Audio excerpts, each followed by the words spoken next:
Shambhu, Sangho, Sangho. When we say Shambhu, we are actually referring to two things. One is Sham. We are actually referring to a union, that of two things. One is Sham and the other is Bhu. Shama or Sama means to bring into balance, and Bhu means the base element of anything and everything that is created. Bhu is a base element. So Bhu is a base element, and when we bring balance into that base element, that is what Shambhu means. Bringing balance to our base, because it is that very base from where we begin, from where we launch whatever mission it has to be.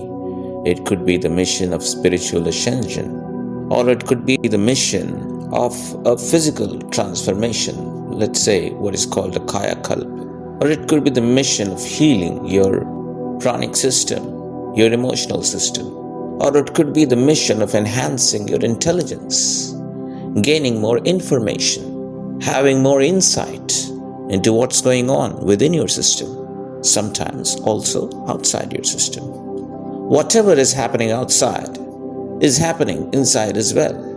What is outside is reflected in the mirror which lies within each one of us. So however amount of technology and however amount of facade beings try to bring onto any particular place, it will get reflected within you. You can see it. That's why you say you have eyes. What does eyes means? There are two kinds of eyes. One is these two large bulging eyes that human beings have and many animals also have. We are able to see through these eyes what's going on. We can see the sunrise and the sunset. We can see the sun during the day as well. With these eyes, we are able to do everything in our day-to-day life. The eyes are of utmost significance. So are these ears, because it is through these ears that we can hear. So is our tongue, our mouth, because it is through this that we speak. So our hands, our legs, very important. So is our nose, through which we can not just breathe, but we can also smell. So we know these things. These are of utmost significance in the life of every living being. But these same eyes we have inside as well. Those eyes are very, very different from these two eyes. but it is that eye through which we can see everything ourselves. Because this question has always loomed large over when you were a child and when you were growing up, even in tough times, sad times, desperate times. Who am I? Sometimes even in extremely successful times. When you have had everything, when you have gained every material obsession or aspiration that you have had in your life, at that tip point of the iceberg, finally wonder, what is all this for? You get bored one day and then you say, who the hell am I? What am I? Why am I doing all these things? So the spiritual inquisition, it comes, the spiritual calling would be the more appropriate word. It comes to even those people who are extremely rich, extremely successful. You have reached where you wanted to reach. You are at the scale. You have peaked the scale. Your dream was to reach moon. Now you have landed on moon. Now what do you do next? So obviously, calling comes, questions rise within you at that point of time, as well as questions rise during emotional stress, or even when you're frustrated or irritated with life, when you're not doing well in your life, even then this question rises. So this kind of question rises within you because of the hollowness that is there within you. There is something which is missing, and it is always missing. Whether you are doing well in your life or you're not doing well in your life, this question is bound to come to you at some point of time or the other. It is bound to hit you hard at some point of time or the other in your life. You can't escape from it. It is not going to come to you at the time of your birth because you don't have the awareness, the intelligence. But it is going to come to you when you become an adult. It can come any time. You will never get what you want. You will never say, I am done. You will never say, I am fulfilled. There is no fulfillment that you can attain or anyone in this world can attain through material success. There is nothing in what most people describe as success or the path of success that can fulfill you. You will never gain access to fulfillment.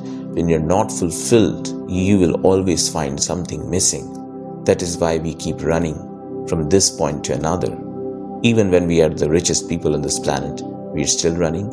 Even when we are the most famous, we are still running. Even when we are the most healthy, we are still running. Even when we are the most successful, we are still running. Even when we are the most powerful, we are still running because we are not fulfilled. Even when we can do anything that we want, we are the emperor of this world, we are still running because we are not fulfilled. And you are not fulfilled because you have not addressed the question that is within you, and that question is bound to come to you sometime or the other. It is going to hit you. It is going to hit your mind. It is going to hit your intelligence.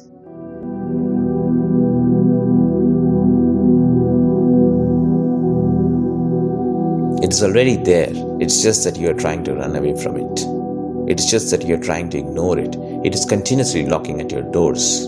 It is continuously knocking at your doors. It's just that you're trying to ignore it, and you've been ignoring it for a long, long time. It's just that you want to say that I don't believe in these things. I don't believe in spirituality or spirit or anything like this. But by saying that, you are still not addressing the question. Maybe the answer to the question is not spiritual at all. Maybe it is a very logical answer. And it's a very logical question.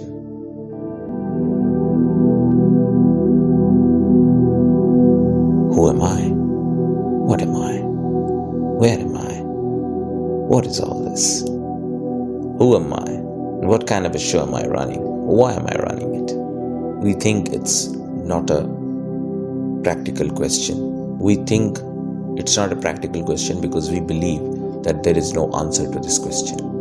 But it's a belief because we don't want to actually dig deep. We actually don't want to know. Until and unless you have not walked on a path, how will you know? If you have not read Shakespeare, how will you understand Shakespeare? How will you understand the characters that he portrayed in his plays? How will you understand what message he wanted to deliver to people through his plays?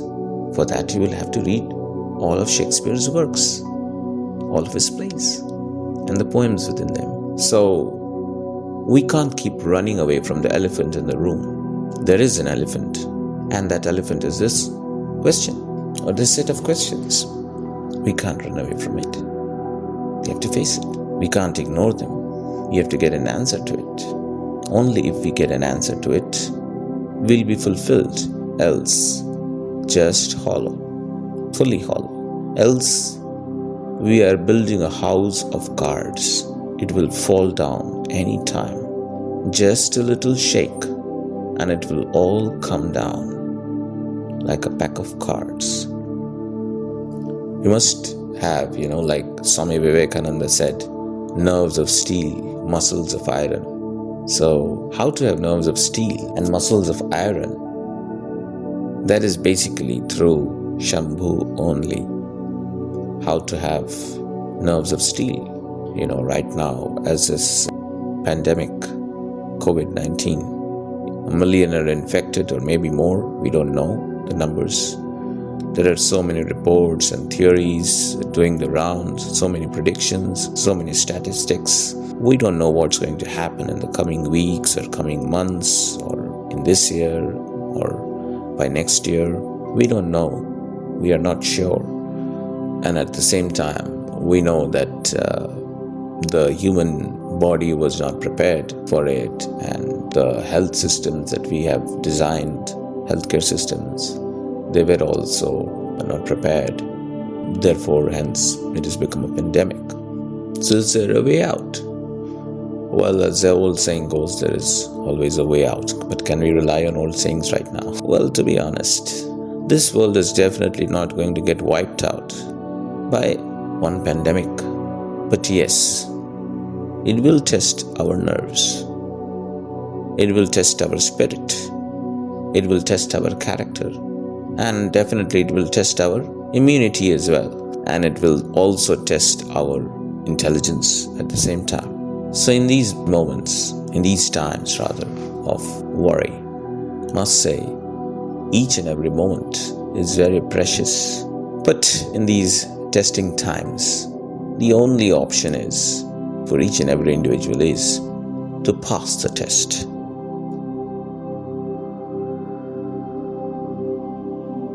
The question is, how do I pass the test? Well, passing the test is not important.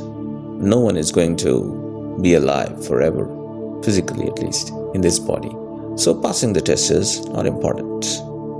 But giving your best to pass the test, or giving your best to top the test, is definitely important. I believe that we must give our best, and therefore we need to have nerves of steel. Our character is going to test here. Our spirit is going to get tested here. The human spirit, the collective human spirit. We need to fight. Of course we are fighting, but it is varying from individual to individual. Some are also panicking. Some people have actually over-panicked. Probably we need to be more calm and more realistic, more practical, more prepared, and more steely. Shambhu, the word itself, tells us that is what Shambhu means. Bringing balance.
महारविष्णु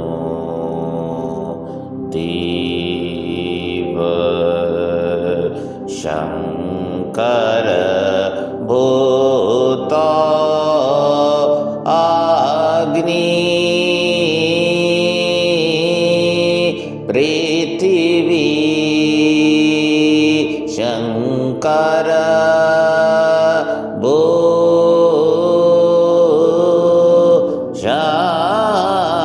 Shankar भूत